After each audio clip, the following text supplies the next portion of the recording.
যুব সমাজের এখন যে অবস্থা, আপনি সামনে একটা ভয়ঙ্কর বিকলাঙ্গ যুব সমাজ দেখতে পারবেন। মস্তিষ্ক বিকৃত হয়ে গেছে এদের মোবাইল ফোন দিয়ে। মোবাইল ফোন, পর্নোগ্রাফি, মেয়েদের ফিতনা, হারাম অ্যাফেয়ার্স, মাদক, জুয়া, টিকটক, এই করতে করতে এদের মস্তিষ্কর সুস্থতা নষ্ট হয়ে গেছে। আল্লাহর কসম, আল্লাহর কসম করে বলছি, এরা সুস্থ না।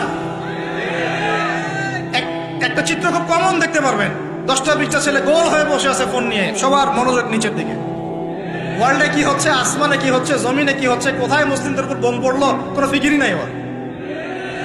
আপনি মনে করেছেন যে এই যুব সমাজ আগামীতে দেশের হাল ধরবে?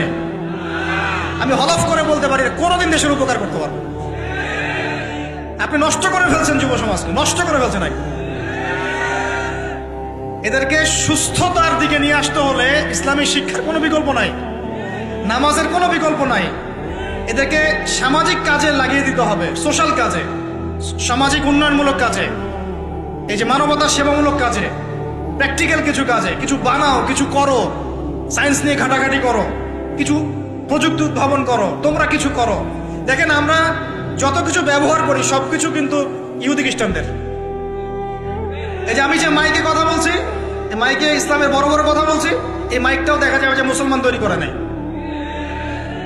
তাহলে এটা কি কাম্য ছিল? আর এই বিশ্বের যত শিক্ষার বুনিয়াদ, এই বুনিয়াদী শিক্ষা দিয়েছে মুসলিমরা। বিশ্বাস না করলে খালি আপনি 1200 বছর ইতিহাসটা পড়ে দেখেন। ইবনে সিনার নাম শুনেছেন? চিকিৎসা বিজ্ঞান দাঁড়িয়ে আছে ইবনে সিনার উপরে, নাম শুনেনি? জাবির ইবনে হাইয়ানের নাম শুনেছেন? এই কেমিস্ট্রি না থাকলে আপনি ওষুধ তৈরি করতে পারবেন না। কেমিস্ট্রি না থাকলে কি পারবেন না? মেডিসিন তৈরি করতে পারবেন না। এটা দাঁড়িয়ে আছে কেমিস্ট্রি জাবির ইবনে হাইয়ানের উপরে, যাকে ইউরোপে বলে গ্যাবর ইবনে হাইয়ান। এরকম নাম প্রচুর আছে।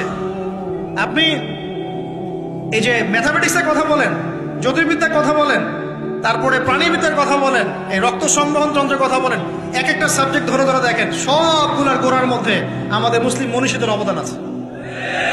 এমনকি এই যে পুরো বিশ্বের যে দর্শনগুলো চলছে, যত দর্শন, ফিলোসফিক্যাল থটস, আমরা ফিলোসফি পড়েছি, এই ফিলোসফিগুলোর গোড়ায় গিয়ে আপনি দেখবেন সব মুসলিম দার্শনিকদের নাম লেখা আছে। আমরা ইমাম গাজালির নাম জানি না, ইবনে রুশদের নাম জানি না। হ্যাঁ, আমরা অনেক কিছু জানি না। আসলে আমরা শেকড় ভুলে গেছি। বিশ্বাস করেন, আমরা এই যে প্রযুক্তি, মোবাইল ফোন, টিকটক, মেয়েদের পিছনে ঘুরতে ঘুরতে, অ্যাফেয়ার, বাইক চালানো, আমরা আমাদের জীবনের লক্ষ্যই ভুলে গেছি।